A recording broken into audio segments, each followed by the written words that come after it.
Somebody's got some feedback in the background too. So if you guys can all just check it out.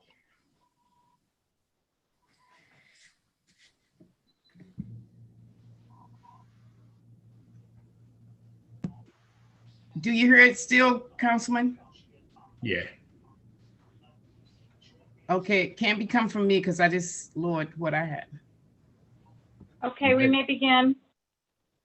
Okay, I'd like to take a minute and call this meeting of the Committee on Ward Boundaries to start tonight. And Tina, I think I'm correct to say that we can go right into the election of officers. If we could do the roll call first. Okay. All right, then can we get a roll call for the Committee on Ward Boundaries? Councilwoman Harris, Present.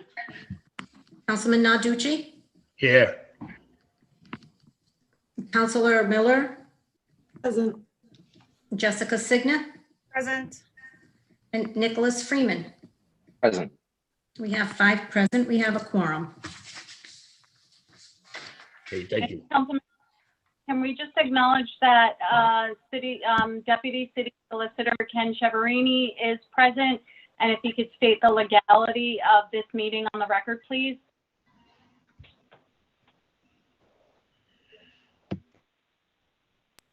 Tina, you want me to provide that notice on the record? Please. Pursuant to Governor Gina Raimondo's executive order suspending the rules from open meetings, which allows for cities and towns to conduct public hearings and public meetings via Zoom. This meeting is perfectly consistent with her suspension of the Open Meetings Act. Thank you, Kenny. You know, and also just for the record, we have Doris D'Alessandro's with us. We have PJ Fox. I thought I seen Councilman Courier. Yes, we got Councilman Courier with us, Councilman Gonzalez, Councilman Espinal, Councilman Taylor, Councilman Anthony, Sean Bouchard, and Councilman LaFortune, and Council President Matos, and Leader Ryan. Did I miss anybody? Okay. Councilman Taylor, did we get him? I said Councilman Taylor, yes. Okay. Thank you, sir. Never forget the chief.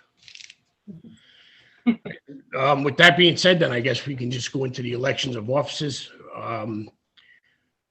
Do I have a nomination for chairperson? Mr. Chair, I would like to nominate Jessica Signa for chair.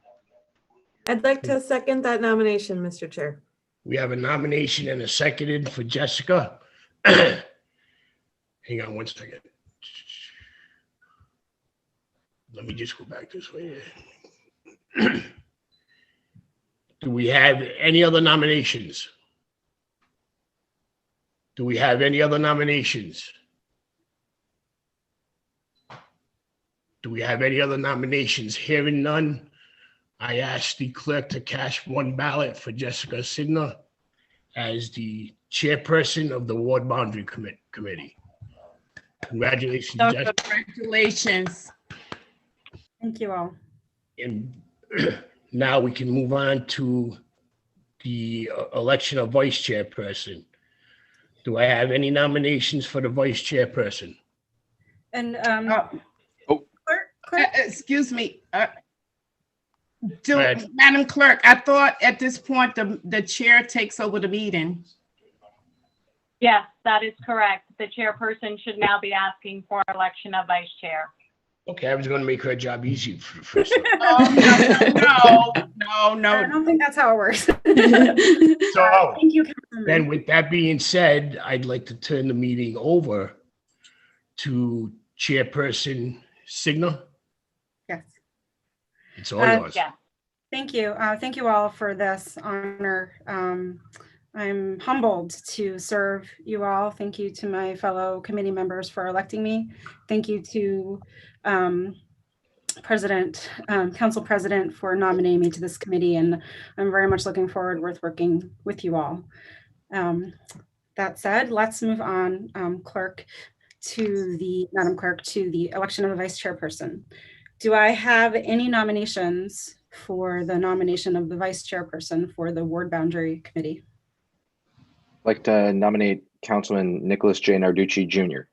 Second. Do I have any other nominations for the vice chairperson? Do we have any other nominations for the vice chairperson? Do I have any other nominations for the chairperson? Hearing none, Madam Clerk, can you please cast one ballot for as vice chair for Councilman Narducci, please? So noted. Thank you. Like the chairwoman said that, I'm looking forward to working with all you guys and girls. It's a pleasure to serve on this committee. And we all know how important this committee is moving forward, especially after the census that we're receiving. So thank you. Madam Clerk, can you please read the next item on the agenda?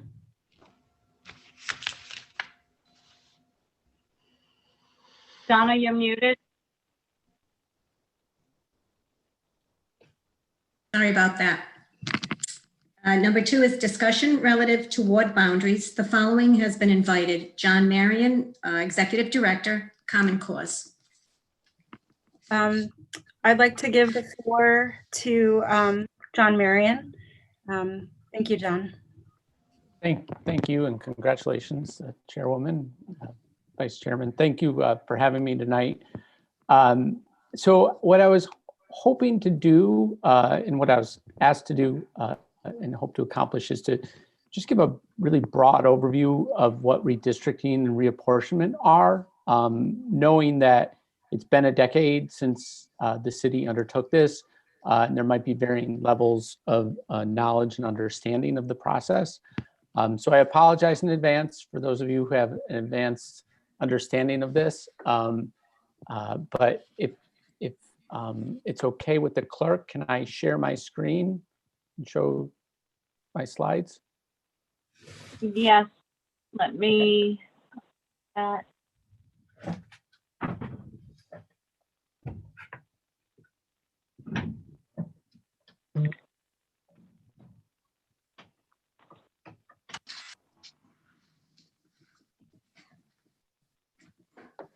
I mean, I'm able to. Do you want, if you're okay? Great. So.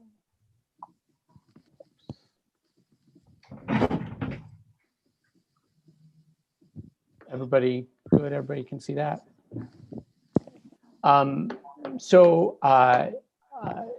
As Jessica said, my name is John Marion. I'm from the Good Government Group Common Cause. We were involved a little bit 10 years ago in the last ward boundary effort and had a hand in reforming some of the charter language around the ward boundaries, drawing of ward boundaries, which I'll talk about in a minute.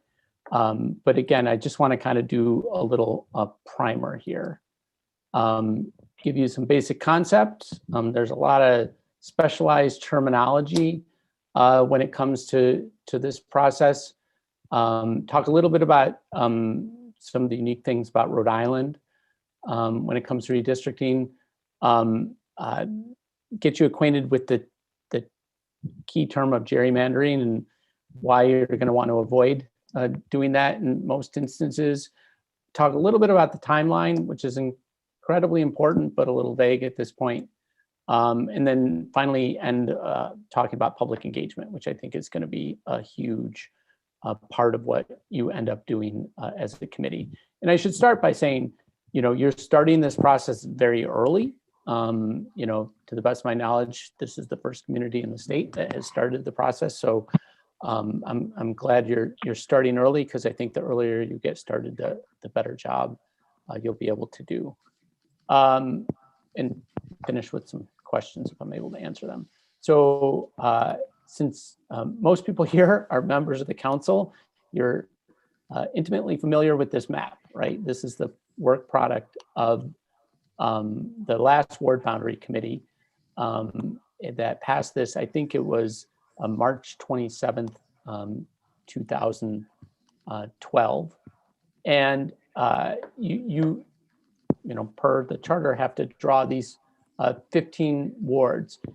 The information at the bottom is about the population differences, and that's going to be really important in 1 second here. So let's start out with how you're going to do this. So everybody knows the census just occurred. You know, the council put a ton of effort into making sure every Providence resident was counted. You know, and I want to thank the council president, who I know spoke at many events, and many of you did, that we had as part of the state complete count committee to try to get out the count. You know, the Census Bureau delivers the results of that census this year, and they do it using 3 types of geography they refer to. The smallest bit of geography is this census block. That may literally be a neighborhood block. They then group those into block groups. And then the biggest piece of census geography that they deliver is census tracts. These are sort of the Legos on which you'll build your maps out of. And so the census block is the most granular piece of data you have on which to build your maps. And so it's incredibly important. You're going to hear a lot about these terms in the next year and a half because they're incredibly important. You're fortunately led by Jessica, who's an expert in geographic information systems, so she knows this better than I ever could. And I'm sure it can answer your questions about these geography. And you're going to be tasked with doing 2 things. We all think about redistricting, but the real reason you have to undergo this process every 10 years is because you have to balance the populations in the wards. So the US Supreme Court, starting in the 1960s with a series of cases, said that state legislatures and city councils that use districts to elect people after the census have to rebalance the populations to get them to near equal populations. So in this instance, by ward, to meet the 1 person, 1 vote standard. Prior to the 1960s, Rhode Island had among the most uneven, malapportioned state legislative districts in the United States. At one point, 7% of Rhode Island voters controlled the majority of seats in the Rhode Island General Assembly. It was terribly malapportioned. And so the first thing you're going to have to do is figure out what the total population is in the city of Providence, divide that by 15, and make sure the wards are within just a few voters of equal population.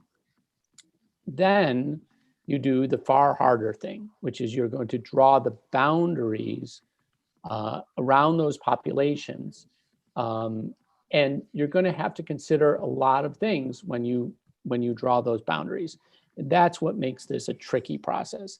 If it were just reapportionment, we could just allow a computer to do it.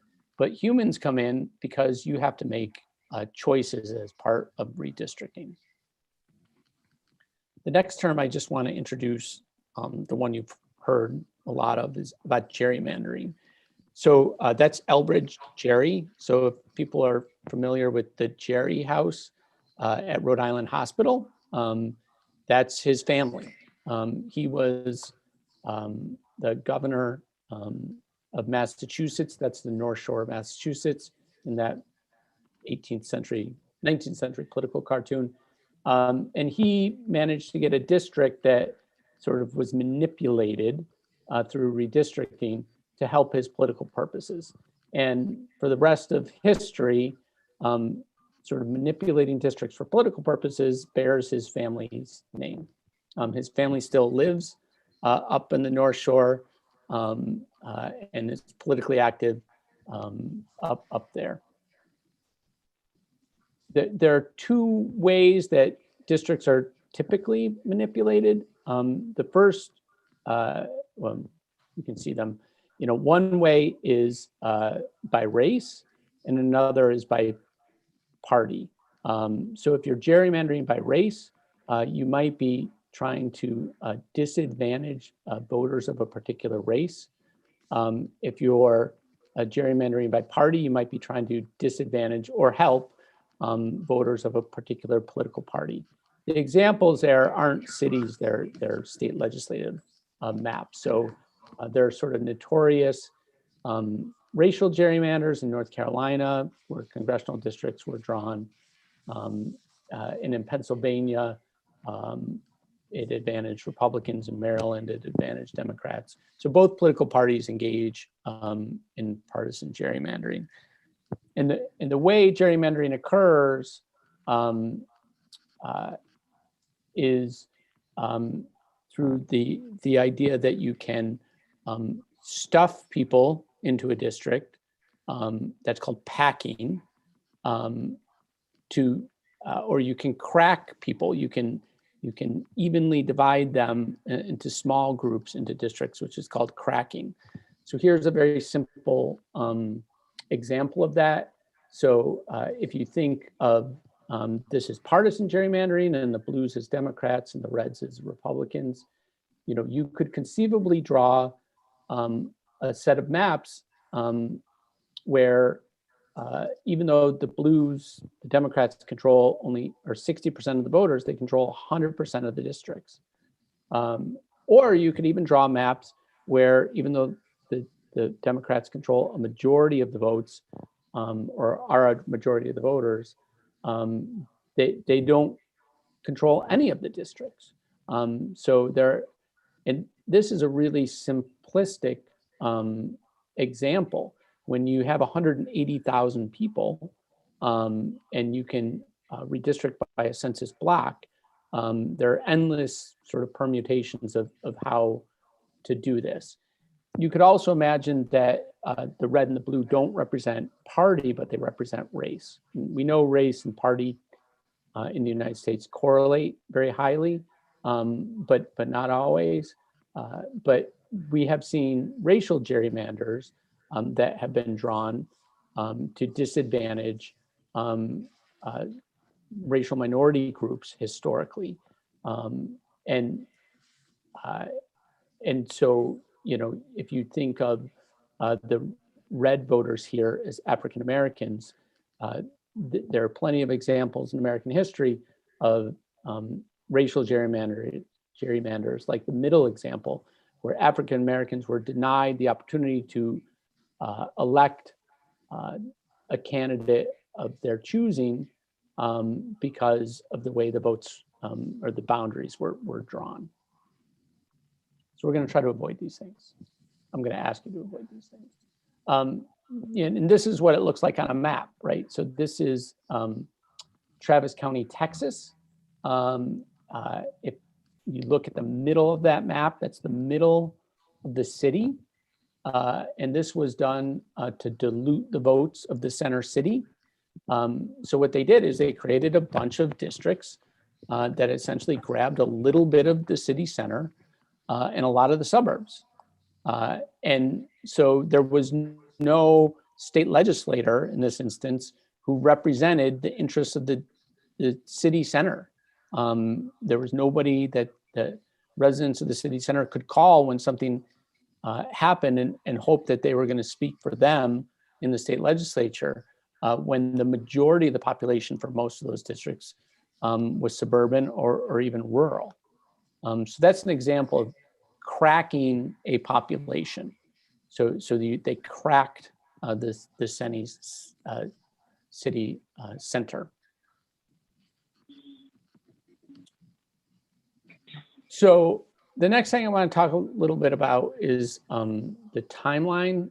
So this I wrote actually before the pandemic. So this is in pre-pandemic what the timeline would have looked like.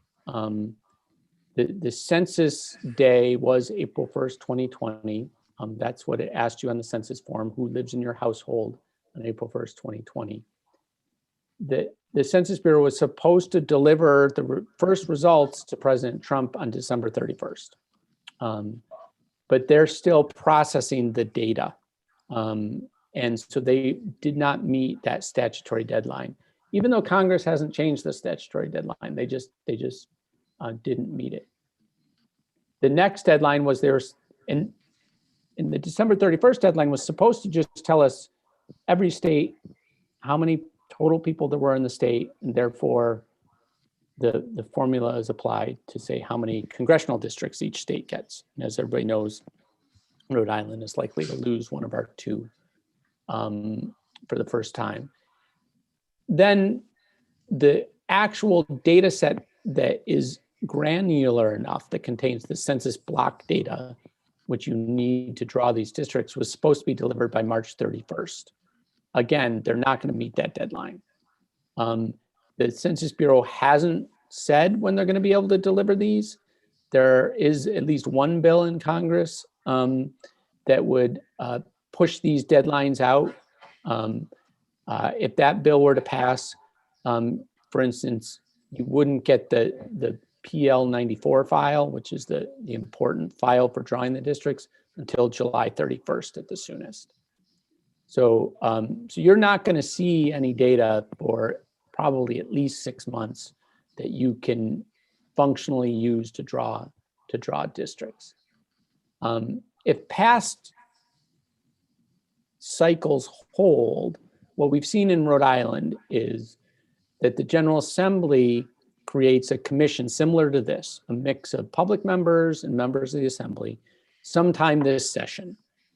And then that commission meets over the course of the fall and finishes their work toward the end of the year, beginning of next year. They have to go first because and Jessica can step in if I get this wrong, but essentially, you know, when they're drawing districts, they also have to readjust the precincts, the voting districts within the legislative districts. And what they don't want to have happen is you draw districts, wards, the state draws districts, and they don't overlap very well. And you end up with what they call vestigial precincts, which are tiny little precincts with just a few people in them, because it's going to cost Kathy Placencia a lot of money to open up polling places in those precincts. So historically what happens is the state goes first. When they finish districting and precincting, they then hand it off to you and you draw your maps. It doesn't mean you can't start thinking and noodling around. It just means you're probably not going to finalize anything until the state has gone. Rhode Island has the benefit of the latest primary in the United States.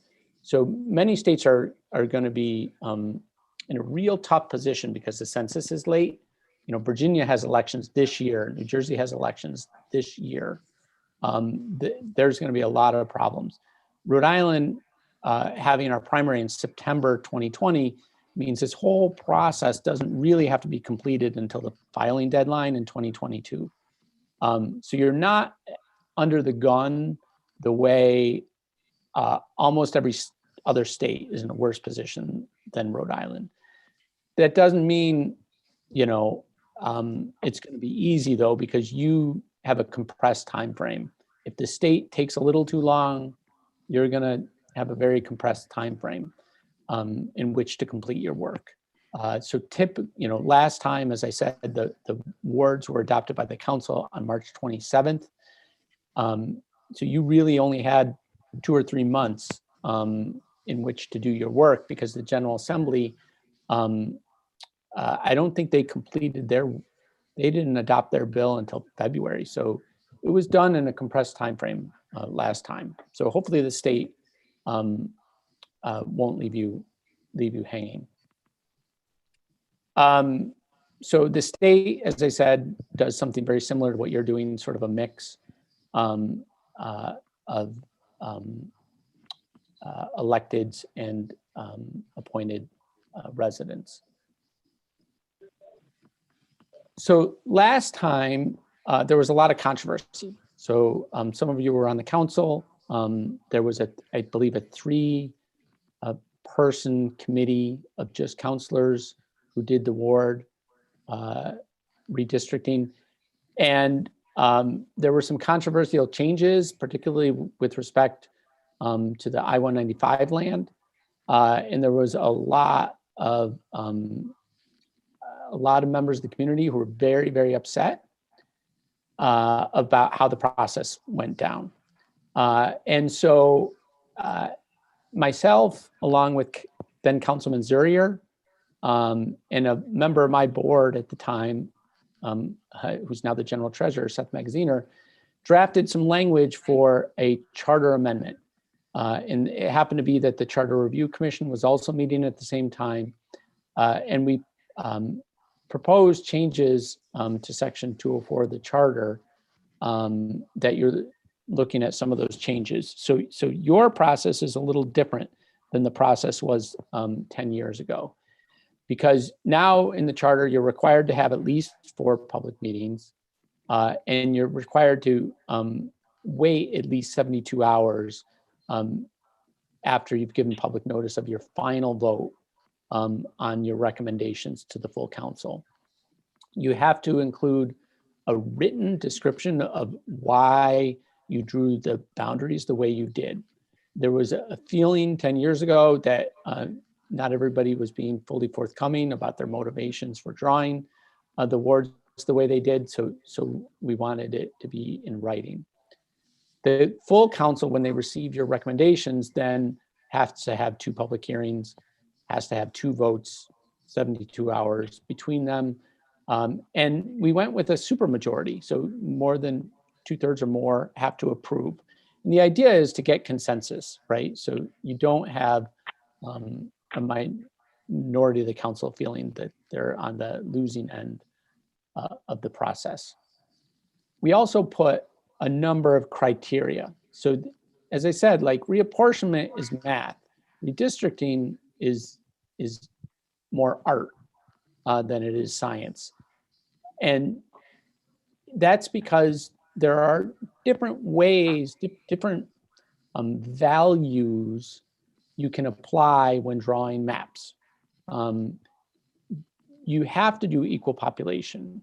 You have to make sure they're contiguous, right? You can't have gaps of land between populations in the same ward, although you can span water. You have to comply with the Federal Voting Rights Act. And I can talk a little bit more about that if people want. But we put in, 3 other things that are a little subjective in some respects. You have to respect what we refer to as communities of interest. And this is a term of art that is used by redistricting commissions around the country to think about sort of where people live and how they define where they live, right? So the city has established neighborhoods. Is it 24 neighborhoods that we all are familiar with that were determined decades and decades ago? But there are communities that exist that really don't exist on a map as we know it right now, but the people who live in them feel they can define them. And you, under the new charter language, you have to take that into account. You have to, and the way it's written in the charters, we don't want you to prioritize this above everything else, but you have to look at compactness, meaning, not having words that are weird shapes or strung out, although sometimes that can be done for good reasons. And then this is probably the most radical change, that you can't favor incumbents or candidates or political parties. So you need to be blind to the politics of the maps you're drawing. In some instances, commissions then just don't even consider political data, right? Because one of the things you could put into the data file that when you draw the maps is, partisanship, but you could also just ignore that and draw blind to that. So what we believe in Common Cause is that, the best way to do this is have a really robust public engagement process. In the past, that largely meant that you would, hold public hearings around the city, take public input, come out with some draft maps, let people give public comment in response to those draft maps, and then maybe come out with a second or third iteration of those maps. But those maps were being drawn by a consultant that you would hire. In 2 decades ago, it was prohibitively expensive for an individual like myself to draw maps. It took serious computing power. 10 years ago, it was possible, but still challenging. Now, every one of us can draw maps on our smartphones. So these are 2 different programs that could be used right now, tonight, if we had the data, to draw maps at the census block level. And these maps need to be at the census block level. District R is a partner of ours, and we're going to be using it to encourage people not to draw complete sets of maps, but at least to draw their communities, that they can then come to you with those maps and say, hey, look at my community. And you should take that into account when you're drawing your maps. I reached out to District R 2 years ago. That's out of Tufts University. There's an academic out of Tufts who built that website. And one of her research assistants was a classical grad, Providence resident at Harvard, and very proud Providence resident. And I said, could you put in the existing ward boundaries for me? And she did. So if you went to District R tonight, you could draw, and it's kind of a fun thing to do, you could draw wards, 15 wards for the city of Providence. And you could, when you're doing that, balance population, and you could look at some of the statistics about the population. Keeping in mind that's from the 2010 census. So that will be updated as soon as the data is available from the 2020 census. But I would encourage you to encourage the community to draw their own maps and bring them to you, so that you then aren't starting from nothing. You're starting from how the residents of Providence see their community. So it may be that there is a language community in a neighborhood where there's a couple of blocks where folks speak a common language. And that may be how they define it. And that's not a whole ward, of course, but you wouldn't want to crack that. You wouldn't want to cut that in half. The famous example in California is there's a Koreatown in Los Angeles.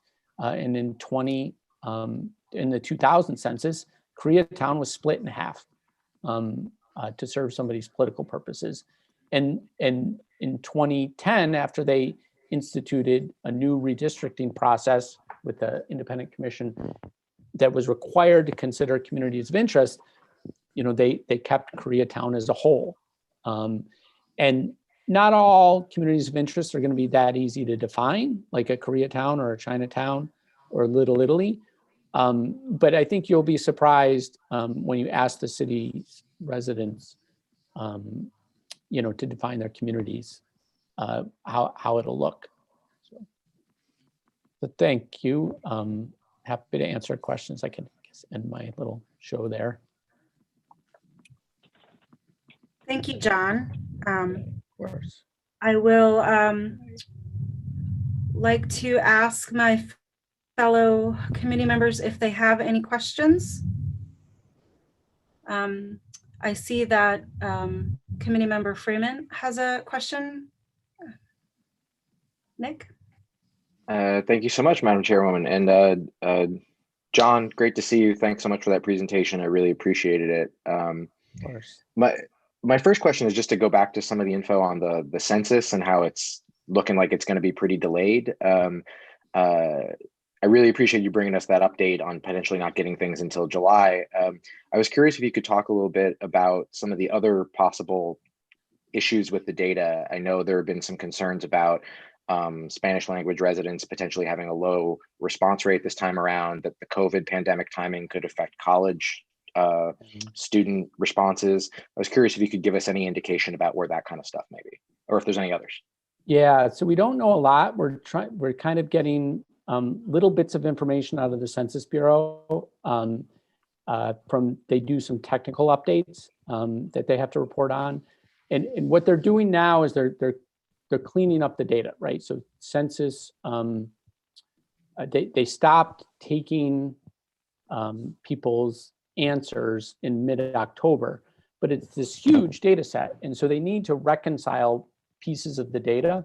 So for instance, if somebody who lives near Brown University in a student house filled it out at the house and said there were 5 students living in that house on April 1st, but their parents in Connecticut listed them at their house, they'd need to reconcile those two things, you know, where, and it appears from what they said that the largest population they're having trouble with is college students.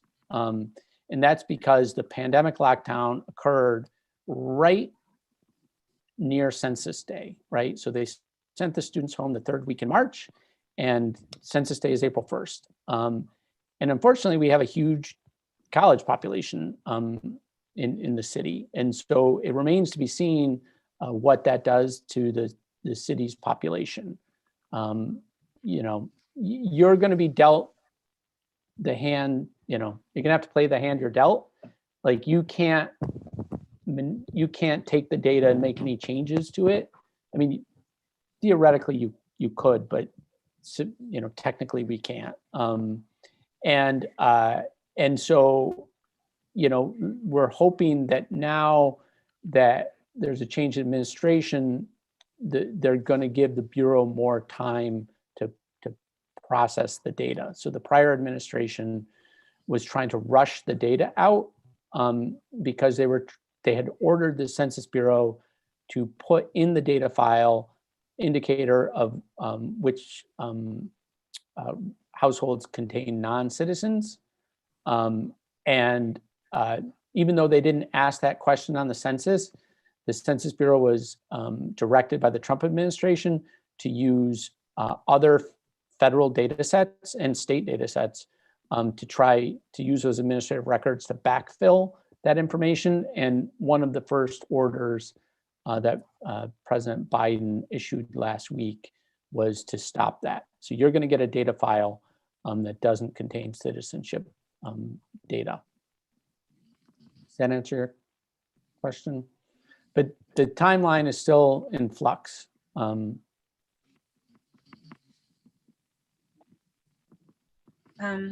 Fellow committee members, does anyone else have a question?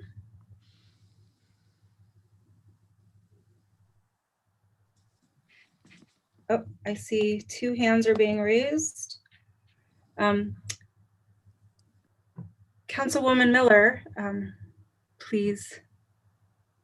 Great, thank you. Thank you, Madam Chair. And Mr. Marion, thank you so much for joining us tonight and sharing this overview. I would just say, so I share some of the anxiety about the census data that we're going to be getting, but given the potential of a longer timeline, this idea of really investing that time in having our residents share their idea with both of these tools. I got to play around with District R a little bit the other day. It's such an easy, yeah, there really is this potential to have a longer community conversation that can inform the process. And so to the extent that that could be an advantage to us, I just want to thank you for raising it, and look forward to discussing it with this group. Yeah, of course. And I'm glad you had a chance to play with it. And I hope everybody does, because,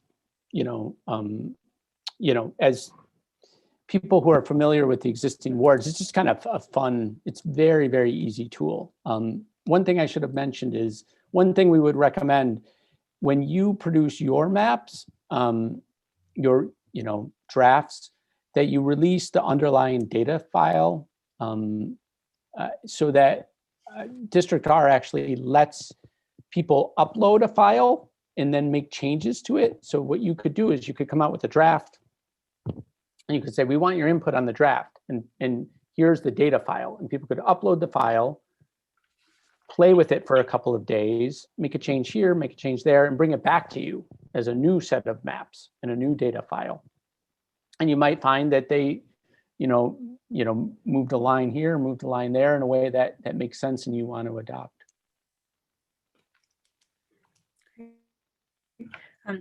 I believe Deputy Majority Leader Harris has her hand raised. Thank you. And I want to thank you, Ms. Marion, for coming and presenting tonight. Very, very great information. First of all, I want to revisit the charter requirement. I'm so happy to hear about that. Just some of the things that from the last drawing of the maps, it was really, really just a disengagement from the community, and it was a distrust. So one of the greatest things about us moving forward, you and Councilwoman Miller have already started to talk about it, the excitement of engaging the community because of some of the things and reason you guys had to come up with the charter requirement. That's really, really important for all of us, especially in the community that I serve. I happen to be some of the people that were very disappointed with what happened within my ward. So, I got blessed to be on the council, and then got with the council president blessing me to be a part of this big, beautiful committee that is so important to our community, means so much to me. I'm excited about that. And my colleague, Nick Freeman, also touched on talking about the change of population, because in my thoughts, I'm thinking, even in my council College ward in the city of Providence, it seems like, with the pandemic, a lot of people are changing residence. A lot of people, there's no doubt, people move to down city because there's the nightlife, and it's a beautiful place to be, single 40, living the life, living your dream. So I can imagine how the population, you answered some of that in on Nick's question, and I appreciate that. One other thing that you started to lay out ideas of things that we could be doing in this time limit, such as engaging the community around just helping them reimagine what their neighborhoods could look like or what should be like, is a good idea. Is there anything else that you could think of? I want to say too, with the gerrymandering, Councilman Taylor and I really suffer from identity crisis in our neighborhood because they don't understand who their council is sometimes, because 4th Street, I think, if I'm not mistaken, Councilman Taylor, would cut down the middle. So he has one side and I have the other side. And that was really ridiculous. Thank you for explaining some of that and why, because that was a part of my frustration and aggravation. And a lot of that is being limited through that charter requirement. I just want to put that out, but also expand a little bit more on some more creative ideas. And I know Jessica have many, so. Yeah, no, thank you, Leader. The thing to remember about the population shifting with the pandemic is, the census was asking about April 1st. So I think some of the population shifts that might have occurred later in 2020 aren't going to be captured by this. The census is just it's a snapshot in time, for better or for worse. And, I think that'll be less evident at the city level than it will be at the state level, where and even at the national level where people are sort of, leaving sort of the Manhattans of the world because they are moving, to smaller cities. So I don't think that'll affect us as much. I think you have a real chance to just, in terms of creative ideas, to come up with all sorts of things. So, the tool, when you start to play around with it, you'll realize it doesn't require a level of technical proficiency at all. And kids can do this. And in some places, it's incorporated into like civics class. So it could be that you get high school students as part of the curriculum to draw their communities. And it's a lesson, there are a lot of lessons that can be drawn for students when you do that about power and representation in ways that I think a teacher could draw a lot of lessons out of the process. And then you would have more maps, right? There are also lots, there's a lot of research that suggests like the production of lots of maps is a good thing. Like just, and our ability to then sort of, or your ability to kind of bring in and use that data is going to be different this time than it was in the past. As I said, like you'll be able to upload the data files from the public and include them. And so if you get 1,000 maps, you'll be able to see, sort of what the common traits are to those sets of maps. The other thing you could think about is largely you've done redistricting in the city for decades by paying a consultant, and he provides both the technical skill to physically draw, as well as sort of political intelligence, and as well as making sure you're being legally compliant with things like the Voting Rights Act. You don't necessarily have to go that route. You could draw legally permissible maps using free public tools and not have to pay him to do that.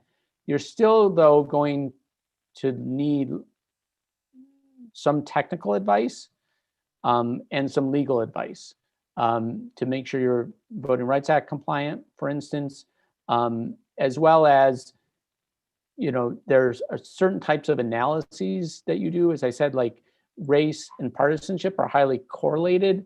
And there's something called a racial block analysis that can be done. And that may determine how many majority minority wards you draw. So basically, in a nutshell, under the VRA, if minority populations have increased in the city sufficiently that you can draw additional districts that are majority minority, you pretty much have to. And so it's going to take some technical expertise looking at the census data to figure out how many majority minority districts can be drawn, or wards can be drawn under the new census. Thank you, John. Member Freeman, I see that your hand is raised again. Is that correct? And then Thanks so much. I have two other council people who would like to speak, just to let you know. Thanks. Just very quickly, John, it's great that we've got, or that you, Common Cause Rhode Island, has such a wonderful relationship with District R. And as a classical grad myself, Providence Public School student, it makes me happy to hear about that classical grad helping out there too. I wonder if it's possible to use District R or connections there to import even other data from Providence maps, like perhaps what the maps looked like before the 2010 redistricting or the 2000 redistricting. When I worked for the council, I remember going up to the city archives and digitizing some of those old maps for the council. So I think those data files should be available someplace, and that might be helpful for for the committee and the public moving forward? Yeah, I think you could definitely bring in earlier versions of the maps, which I think would definitely would show you historically how the lines have shifted as populations have shifted, but also overlay the existing neighborhoods. There is some value to, those neighborhood names, and some people feel very attached to those neighborhoods, and in other parts of the city, those names are fairly meaningless. But I think, you can basically think of it as laying over these layers of data that you can use. It's interesting. If you go to the state archives, they actually have, back when we used, and I'm old enough, transparencies, they would do this with transparencies. They would overlay transparency layers onto the overhead projector. And so they'd say, okay, here's the, racial data, here's the political data, here's the existing boundaries and so forth. You can do that with the push of a button. I apologize. I don't know if Councilwoman LaFortune was first or Goncalves first, so I will go with Councilwoman LaFortune. Thank you. Thank you, Chair. And thank you, John, for this wonderful and quite informative presentation. I also appreciate you mentioning, civics and the student. And as Nick just said, he's a proud Providence public school kid. So am I. Mm-hmm. I wonder, in terms of like the archival maps, I know that the Secretary of State's office, they did something a few years ago, and they invited the community into their office, and they presented some of the old census maps. And I wonder if we can get those archives from them to incorporate part of the project. And I also like the suggestion with engaging with the youth. I mean, as you know, there is a lawsuit right now around push for civic engagement within the classrooms. And I think this would also be a great opportunity for students to understand how, these maps are drawn and the importance of them in having representation within your communities, but also understanding the history, so that when you guys, when the committee moves forward with their work and making the decisions, it take into account, as Deputy Majority Leader said, the impact that it had within her community with the redrawn, but understanding the history and the demographics that all of this affects. Yeah, and thank you. You're my councilwoman, so I want to acknowledge that. Thank you. There's so many great student-led and youth organizations in the city that I think could be engaged in this, especially during the pandemic, when we're struggling. We can't do a lot of things in person, but this naturally lends itself to being done online, because you're going to have to use a computer to do that. And fortunately, hopefully one of the benefits of the pandemic is that people have increased access to that technology. So, the other thing to think about is using libraries as hubs for doing this and engaging Providence Public Libraries in this. I think there's a lot of opportunity to really rebuild the trust that was broken last time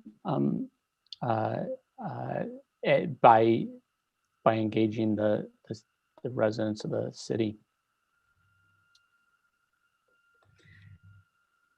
Thank you, Councilwoman. Thank you, John. Councilman Goncalves, yes, thank you.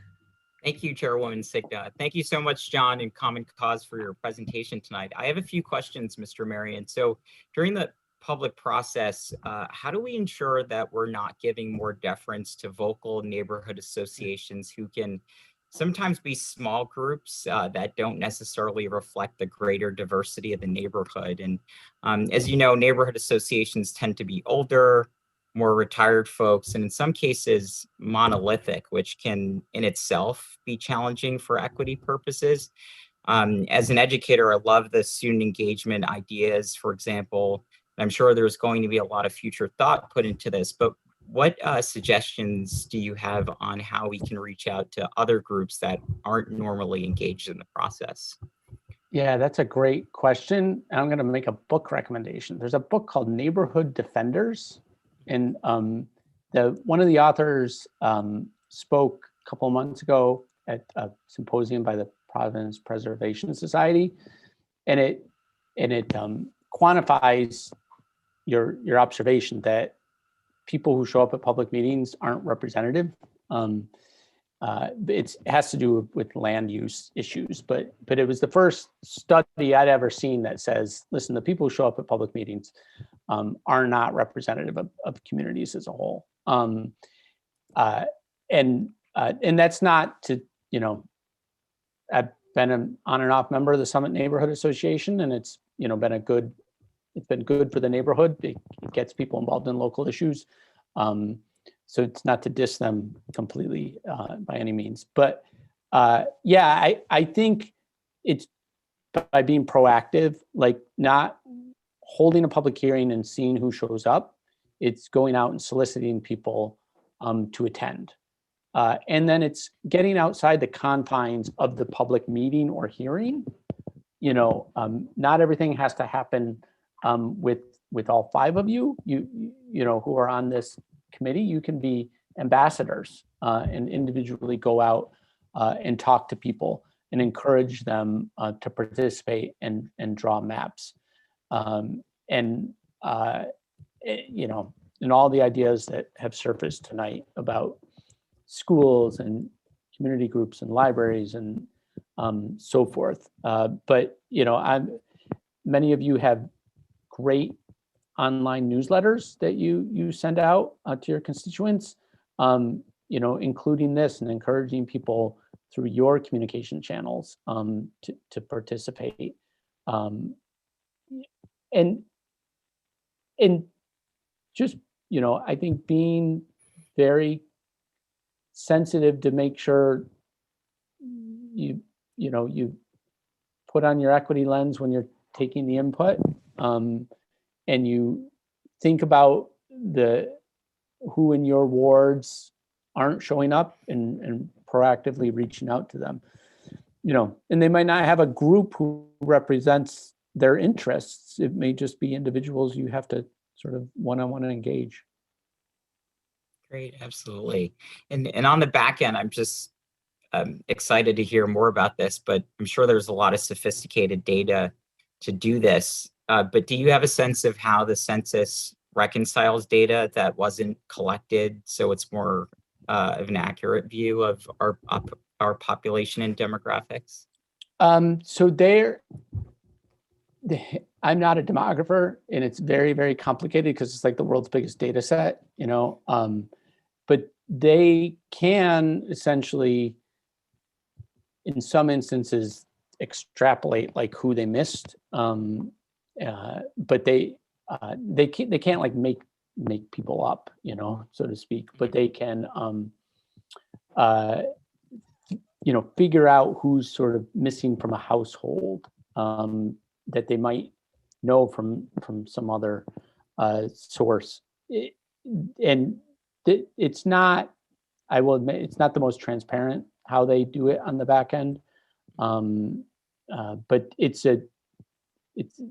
they're professionals that help run the state's complete count committee, and we were fortunate that the regional director for the Census Bureau came up here quite a bit because they did the test in 2018 in Providence County. So they were very, 1,000 public officials came through Providence County to witness that test because it was so important, the only one in the country, and got to meet a lot of them. And, I think when you let the data scientists do their work, which is now what they're going to do under the new administration, they'll do the best they can. It's not probably going to be a perfect data set, but I don't think any census has been perfect per se. They know which populations they miss. They can estimate, children 0 to 5 are the most undercounted population in the 2010 census. They think they missed about 3 to 5% of them nationwide. Doesn't mean they can add 3 to 5% of kids to the totals. But yeah, I don't want to, just making sure, I don't suggest like, you're going to get the data and you're going to have to use the data. And I'm optimistic the data will be better than I was. More optimistic now than I was prior to changes in administration, that the Bureau is not going to be under political pressure to push it out too quickly without taking those data integrity steps first. Sure. And my last question. So for municipalities that have adopted at-large structures or even the consolidation of wards, what implications does that have on the redistricting process? And would you recommend any proposed changes to the charter, which is up for review in 2022, that happened before redistricting or after? Yeah, so you couldn't, so if they changed the charter, it wouldn't take effect until after the 2022 elections. Yeah. So yeah, you're going to have to draw 15 wards. We don't have a position on at large. I will tell you though that in communities with significant minority populations, it at large districts, particularly with racially polarized voting, can be used as a tool to disenfranchise communities. So you have to be very, very careful with at-large districts unless you have a super homogeneous population.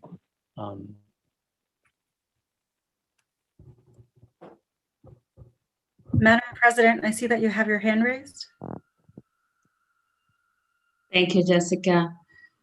First of all, I just would like to thank the committee members for saying yes and in taking on this challenge.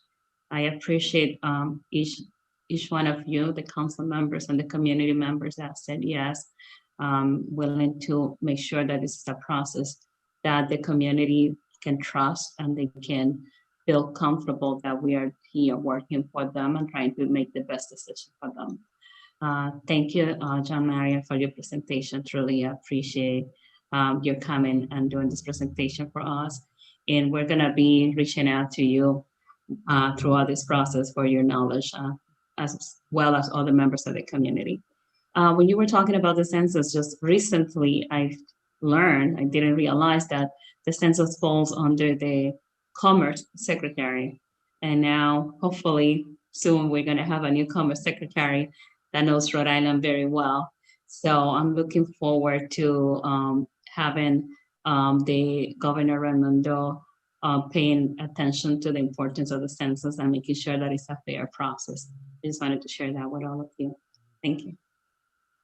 Thank you, Madam President. Yes, I think Governor Raimondo is about to learn a lot about the census, a lot more than she ever thought she would, and fisheries and the various other things that the Commerce Department's in charge of.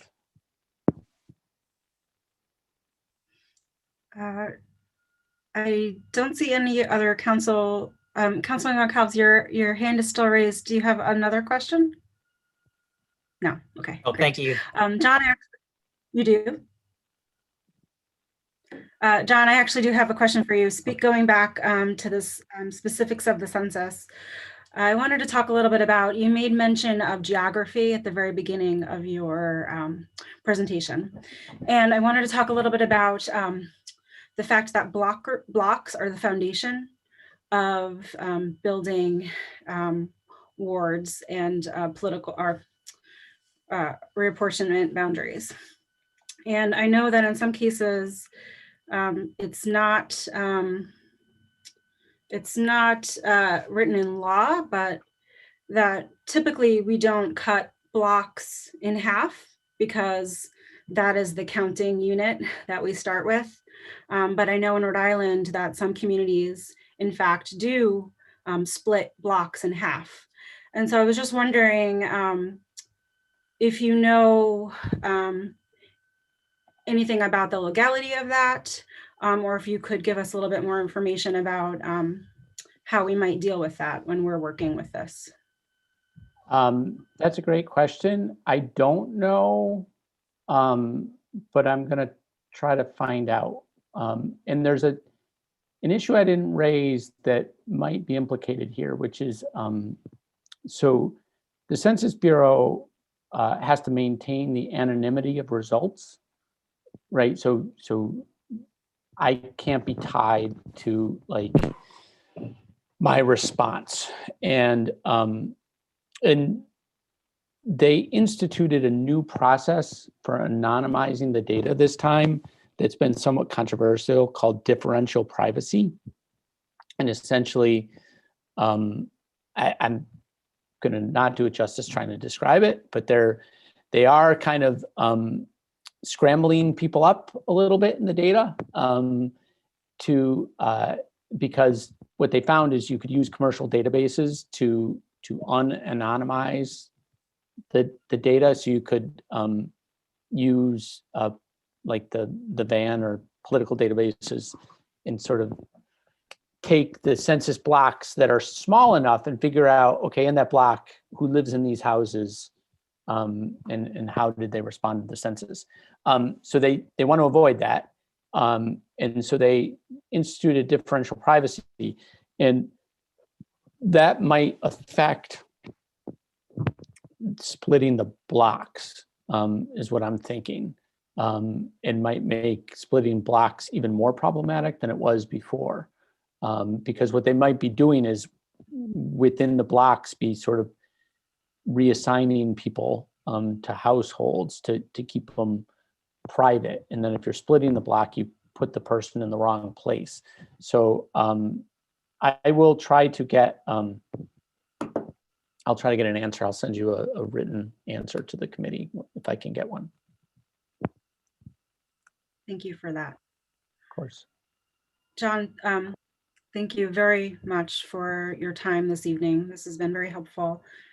Do I have any other questions from committee members or our guests? Seeing none. Madam, Thank you. can I just request for you to Mr. Marion that he forward me a copy of his presentation this evening so that we can enter it into the record and make it available to the public on our open meetings portal? Yes. I'm pro open meetings. I will do that tonight, Tina. And Thank you so much. Thank you, Madam Clerk. And Madam Chair, just quick, earlier in the meeting, I recognized everybody, but I missed out one of my favorites, Billy. Billy K from our office is with us tonight also. Thank you for recognizing Billy, Vice Chair. Thank you for that. Noted. And if there's no other business, Madam Chair, can I make a motion to adjourn? I actually would like to just briefly discuss, just for discussion, what we might think about a schedule moving forward for meeting. As Mr. Marion has pointed out, we do have some time, but I also know that Mr. Marion has assigned us homework, some reading homework, and I know that there's a lot of reading and a lot of things that we should be doing some group learning around some of these things. And so I, being somewhat new to the committee process, would like to just ask what folks think about a meeting schedule and how we might move forward working together. Deputy Majority Leader, I see that you have your hand raised. Madam Chair, I would like for it to be on the same night so we can be able to block that in and make sure there's a consistency. And we know that that night we are definitely having your vice chair is also my vice chair as well. And we're going to be taking on the Urban Redevelopment Committee pretty soon, which is a heavy task. And we are very devoted to that. So we will not be able to, we don't want to overlap. So if you don't mind, if the committee don't mind, if we could do that. So Tuesdays, 5:30. So this time does work for everyone moving forward. And are we thinking bi-weekly, once a month to start? What are the, Madam What do folks Chair, think? I think right now, monthly would be fine. I think as we get closer and get a lot of information together, then we go to bi-weekly. okay. I think that sounds great too. Madam Clerk, do we need a motion to or is this just for discussion now? No, it's just for discussion. So the next monthly meeting in February would be Tuesday, February 23rd. Just 1 month. Is that a holiday or any other day we need to be concerned about? Not that I. Okay, great, thank you. So Madam So Chair, I'm let's- assuming we got homework. I think I'm going to regroup offline with Doris de los Santos is going to be helping the committee with Great. our homework and with some other items moving forward. So I'll work with Doris to get reading links and some other materials gathered that we can share. And I'll also work with our clerk's department to make sure we're doing everything as we need to. So, Yes. And I can have the solicitor back me up. Please be aware of rolling quorums. If you're going to send an email to the entire committee, send it to one person and blind copy everybody else so that you're not creating this whole back and forth between a whole group. So just please be aware of, if you have any questions, please reach out to me or our solicitor. And I'm sometimes I'm better off with hard copies. great. So noted. Great. So I think a month gives us enough time to do some reading, some learning, and then to come back together in a month's time to discuss. And perhaps we'll invite someone else with us at that point in time, but we'll make that decision as we move forward.